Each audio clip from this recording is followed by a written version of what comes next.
Assalamualaikum warahmatullahi wabarakatuh. Salam sejahtera bagi kita semua. Minggu lalu, kita sudah mempelajari tentang penyembelihan. Nah, hari ini kita akan membahas tentang kurban dan akikah. Kebetulan sekali, besok Jumat adalah Hari Raya Idul Adha. Maka dari itu, kita sama-sama akan mempelajari kurban dan akikah agar kita semua dapat paham dan mengerti apa itu kurban dan apa itu akikah. Kita mulai dengan kurban. Pengertian dari kurban. Kurban berarti pendekatan diri atau mendekatkan diri. Istilah lain yang biasa digunakan adalah nar, sembelihan, dan udliyah, sembelihan atau hewan sembelihan. Sedangkan dalam pengertian syariat kurban, ialah menyembelih binatang ternak yang memenuhi syarat tertentu yang dilakukan pada hari raya, selepas sholat hari raya Idul Adha, dan hari-hari tasyrik yaitu 11, 12, dan 13 Zulhijjah, semata-mata untuk beribadah dan mendekatkan diri kepada Allah Subhanahu wa Ta'ala. Kemudian, hukum dari kurban. Kurban hukumnya sunnah muakkad bagi orang-orang yang memenuhi syarat. Nah, syarat-syaratnya adalah yang pertama tentunya beragama Islam. Yang kedua, merdeka atau bukan hamba, seperti budak, pembantu, atau orang-orang yang tidak bisa bebas. Ketiga, balik. Keempat, berakal. Dan yang kelima, mampu untuk berkurban. Selanjutnya, sejarah singkat. Tentunya kita pernah mendengar cerita tentang Nabi Ibrahim alaihissalam yang menyembelih putranya Ismail alaihissalam. Nah, singkat ceritanya, ketika Nabi Ibrahim alaihissalam bermimpi menyembelih putranya yang bernama Ismail alaihissalam sebagai persembahan kepada Allah Subhanahu wa Ta'ala. Nah, kemudian beliau menceritakan kepada anaknya Ismail alaihissalam. Setelah mendengar cerita tersebut, Ismail langsung meminta agar ayahnya melaksanakan sesuai mimpi itu, karena diyakini benar-benar datang dari Allah Subhanahu wa Ta'ala. Hari berikutnya, Nabi Ismail alaihissalam dengan segala keikhlasan hati menyerahkan diri untuk disembelih oleh ayahnya sebagai persembahan kepada Allah Subhanahu wa Ta'ala dan sebagai bukti ketaatan Nabi Ibrahim alaihissalam kepada Allah Subhanahu wa Ta'ala.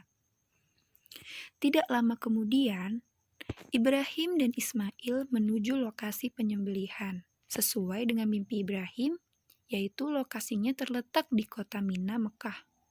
Nah, dalam perjalanan menuju lokasi, setan datang 3 kali menggoda Nabi Ibrahim alaihissalam dengan berbagai tipu daya agar mengurungkan niatnya untuk menyembelih Ismail.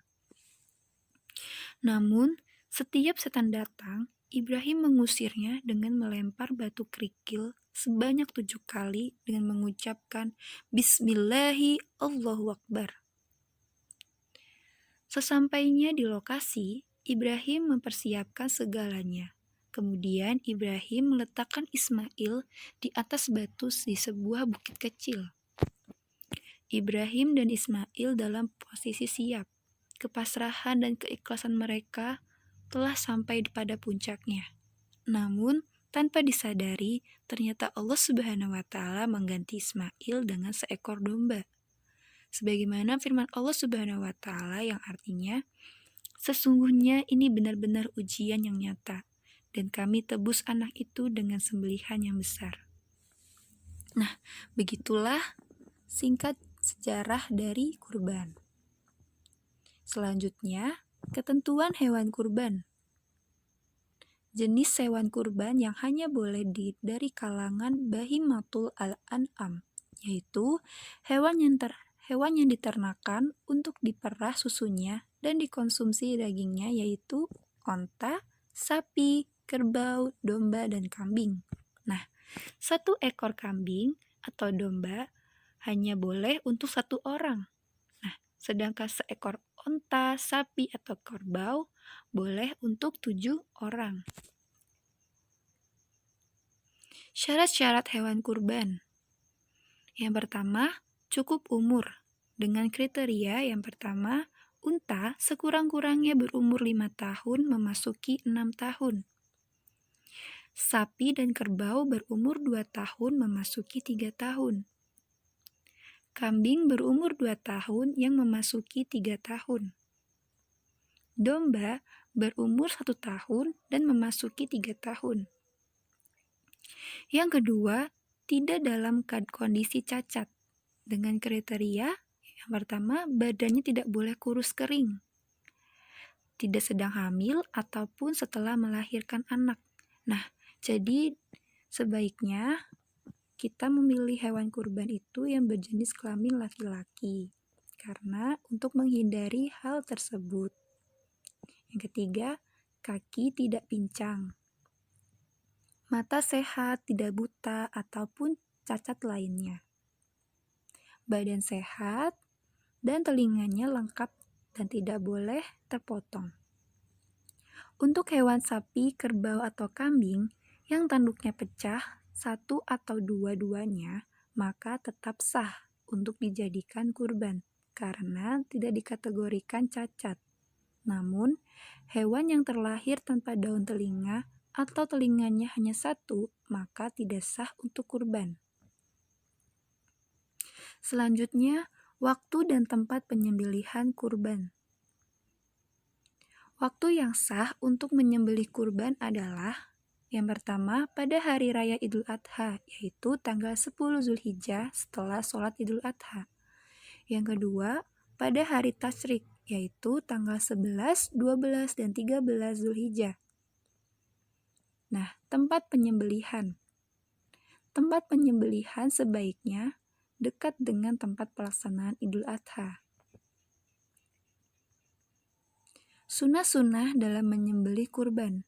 Yang pertama, disunahkan hewan kurban disembelih sendiri jika mudlohi atau orang yang berkurban itu laki-laki dan mampu menyembelih. Namun, apabila pemilik kurban tidak bisa menyembelih sendiri, sebaiknya dia ikut datang menyaksikan. Yang kedua, disyariatkan bagi orang-orang yang berkurban bila masuk bulan Zulhijjah untuk tidak mengambil rambut dan kukunya hingga hewan kurbannya disembelih.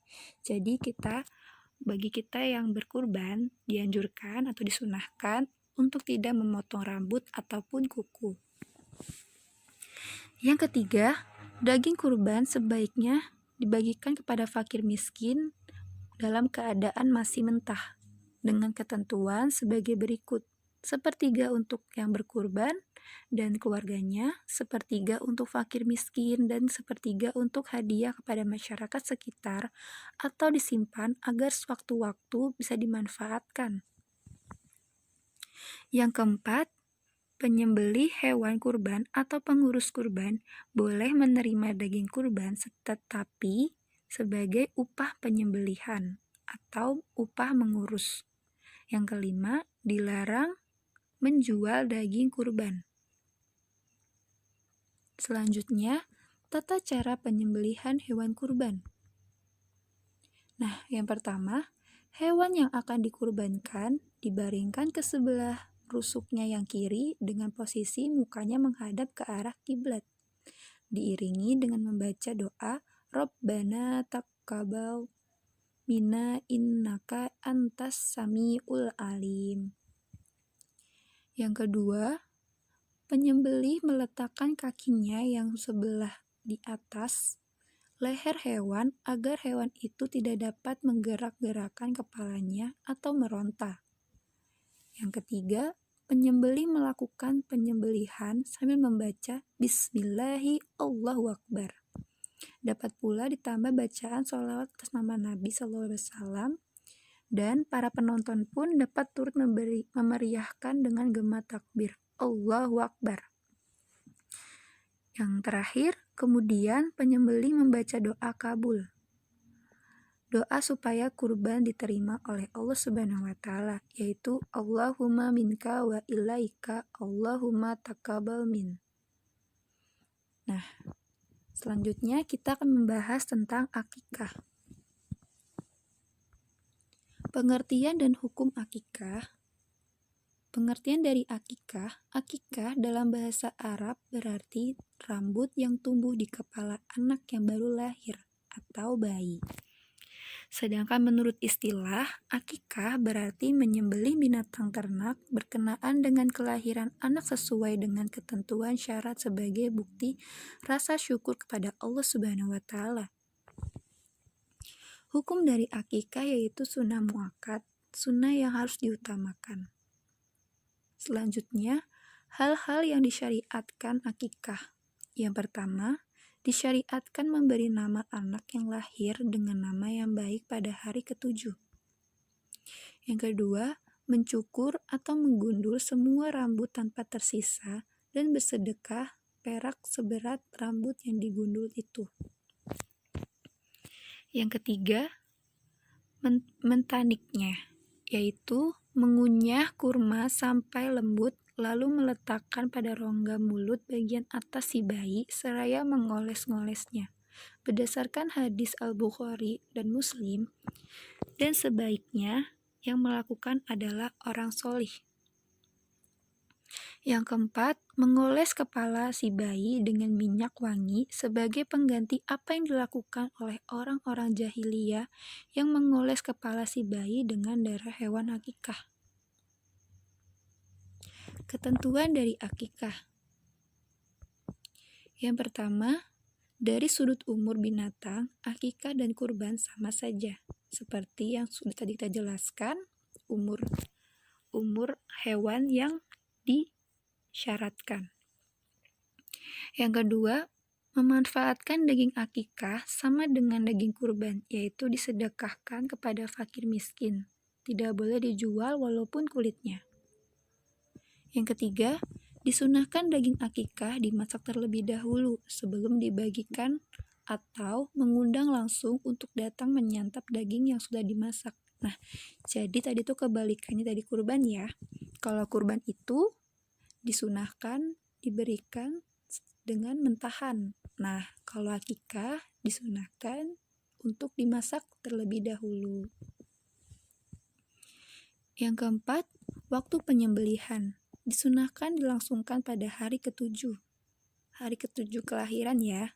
Jika tidak, maka pada hari ke-14. Dan jika yang demikian masih tidak memungkinkan, maka pada hari ke-21 dari hari kelahirannya.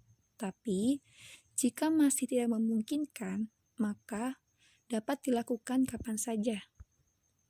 Yang terakhir, anak laki-laki disunahkan akikah dengan 2 ekor kambing. Sedangkan perempuan cukup 1 ekor kambing. Perbedaan kurban dan akikah. Yang pertama, kurban disyariatkan antara tanggal 10 sampai 13 Zulhijjah. Sedangkan akikah disyariatkan berkenaan dengan kelahiran anak. Yang kedua, kurban disyariatkan untuk dilaksanakan setiap tahun. Sedangkan akikah disyariatkan 1 kali seumur hidup. 3. Binatang cukup 1 ekor. Nah, kalau akikah, jumlah binatang atau kambing dan domba, anak laki-laki cukup 2 ekor dan anak perempuan 1 ekor. Yang keempat, kurban seekor sapi untuk 7 orang. Sedangkan akikah binatang selain kambing jumlahnya adalah 1 ekor untuk 1 anak. Yang kelima, kurban daging lebih utama dibagikan sebelum dimasak. Nah, sedangkan akikah daging diberikan setelah matang. Nah, itu dia materi tentang kurban dan akikah. Bila ada yang masih belum paham, silakan ditanyakan. Cukup sekian dari Ibu.